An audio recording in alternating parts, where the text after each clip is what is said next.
Coast to Coast podcast brought to you by the Lines and Play Picks. Coming to you from Oakland, California, Josh Lander, joined as always by my counterpart on the East Coast, Nate Weitzer. Another great article up on playpicks.com for you guys from Nate tonight with some best bets, DFS, everything you need. We're going to jump right into that today. Just a reminder, if you do need a DraftKings or FanDuel Sportsbook account, you can head over to dkpicks.com or fdpicks.com, sign up and look at the offers available in your area. Nate, let's go ahead and jump right into it for the lines on February 11th. Yeah, nice condensed slate with some good betting angles. We got the Heat -3 at the Rockets, Raptors +3 at Celtics, Pacers -3 at Pistons. We got the Magic +6 and climbing at the Warriors, and the Sixers -5.5, and that's rising a little bit at Portland. Those two late games I'm intrigued by, although the spread continues to rise.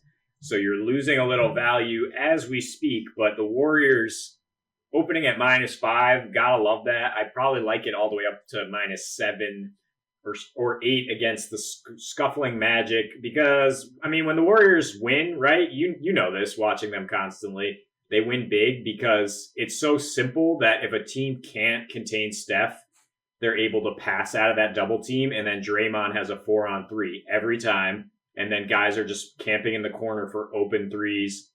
They start falling. The avalanche can still happen, even though they don't have Klay Thompson. So, yeah, their last 6 wins by 21 points per game. They're averaging about 120 the last 6 games. They're 6-3 against the spread as a favorite. And the Magic, just terrible. 0 for 7 against winning teams. 1 for 7 against the spread when facing Western Conference teams.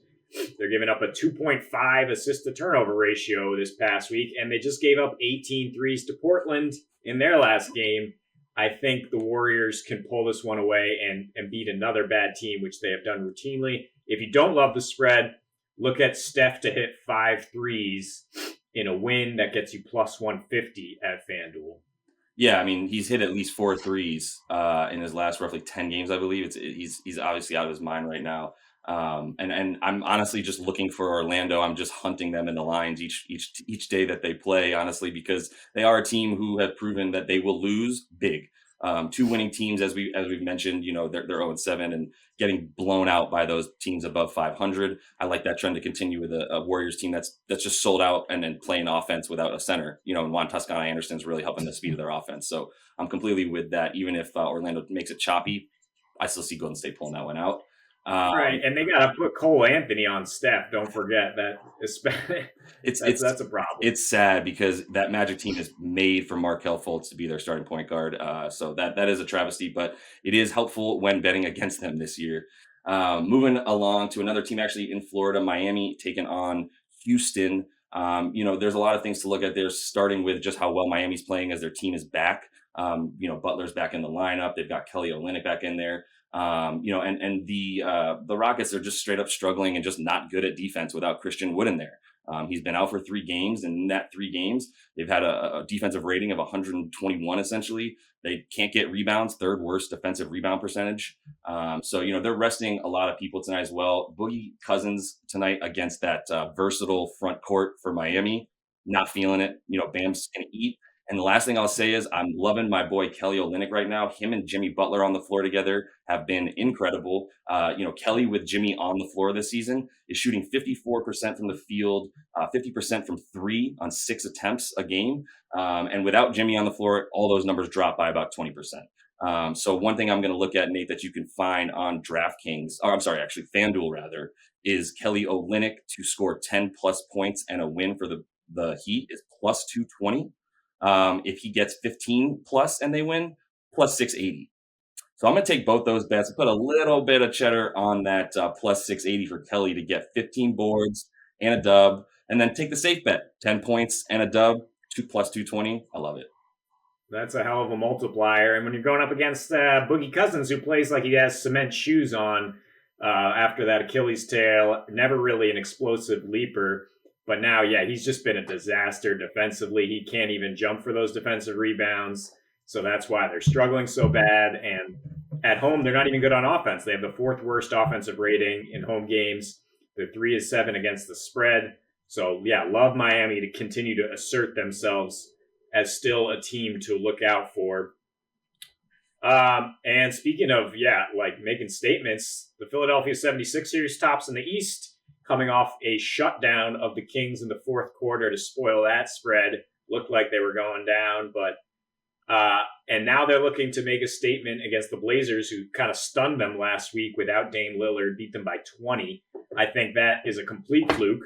I don't think the numbers indicate in any way that this is a good matchup for Portland, as the team that attempts the most threes, has the fewest points per game in the paint, allows the third most fast break points, allows the highest percentage inside the arc.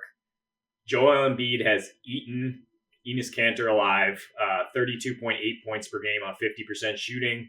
Their last 4 meetings, that includes 37 on 14 for 21 last week. As long as Philly just comes out a little more disciplined guarding the 3-point line, they should be able to pull this one out. And I never really love spreads that get up to 5 or 6 points in this situation on the road, but you can get even money with just an Embiid double-double in a win at FanDuel, and he's averaging 12 rebounds per game on the road. So I think that's a pretty safe bet there. Yeah, I love Embiid at a double-double and a win, even money, beautiful. One thing to look at from the last game where the 76ers did lose in that shocking way to a Dame Lillard-less Portland Trailblazers team in Philly. All the things going against that happening still happen. I will say one thing that added to that, Ben Simmons did not play. As you mentioned, the Portland Trailblazers do give up a ton of fast break points, which is what Ben Simmons does. Seth Curry was also pretty much non-existent as he was suffering from an illness. He'll be out tonight too, but they've got other guys. Precisely, and what they weren't ready for in that game without Seth at that point was coming back off of a road trip, playing back-to-back, coming home the night before they played that game. There was a couple factors that obviously contributed to it, but I do love how Embiid is closing games. To your point, I'm going to watch this game, and if it's super close, and I can get a very even a smaller spread than 6 at some point in the second half, I think I'll go ahead and take that for Philly. One more game that I did want to talk about, Nate, is U.S. Celtics taking on the Toronto Raptors. Look, normally I would say this is a total toss up in a way, just in terms of how these teams match up. They've got a great history together. And, often, while Toronto did lose that series in the playoffs last year, they do play the C's well. However, they're coming off of, back to back. They blew out, they had a big win last night against the Wiz. That's great.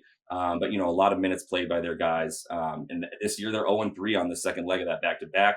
And they're just bad on defense right now, giving up 125 a game. I wanted to take the under, Nate, just because of how well Boston's playing on defense.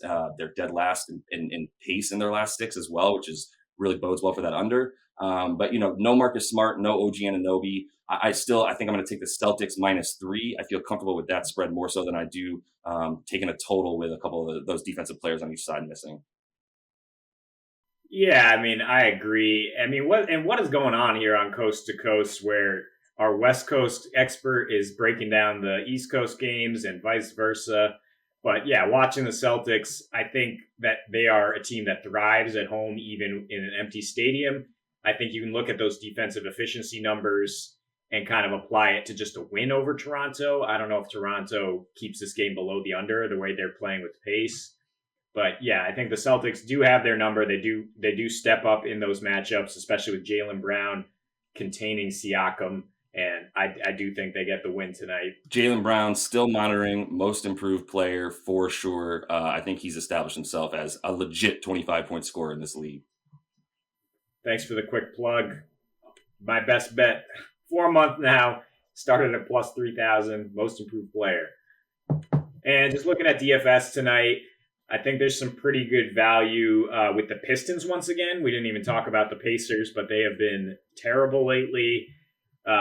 Josh Jackson, pretty good value there. I like Chris Boucher still against the Celtics. They play a little bit of small ball.